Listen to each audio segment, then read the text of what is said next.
هو يا بنات عاملين ايه؟ وحشتوني انا. سمعت الفيديو اللي انا كنت منزله، بس انا يعني قلت لا انزلكم احسن بصوت واضح. انا عايزه اقول لكم يعني بصراحه الاكله كانت جميله جدا. آه هي فعلا يعني ليها حق ان هي تجيب ال10 مليون مشاهدة.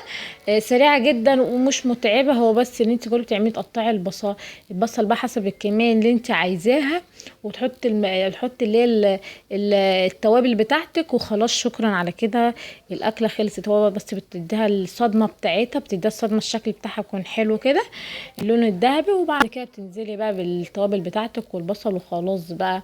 هي الاكله خلاص مع نفسها. على فكره حتى كمان وانت الفراخ وهي بتاخد الصدمه تلاقيها كمان بتستوي. يعني كمان بندوس عليها كمان لما تتسلق يعني مع البصل وكده، بندوس عليها قوي على النار، خاطر هي وهي بتاخد الصدمه هتلاقيها بتستوي. انا لكم بقى، كانت المكونات بتاعتنا اللي هي كانت توم باودر وبصل باودر وباربيكيا وفلفل اسود وكمون وكزبره وماجي وقرفه وملح وفلفل اسود، ودي بس كانت المكونات بتاعتها وفقط لا غير. وكانت بصراحه كانت تحفه جدا جدا وعجبتني.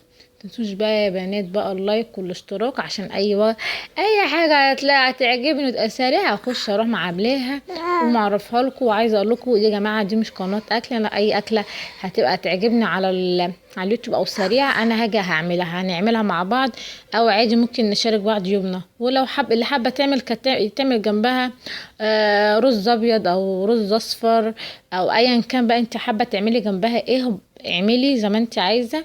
بس انا ما رضيتش اصور انا عملت جنبها ايه، عشان خاطر طبعا كنت عايزاه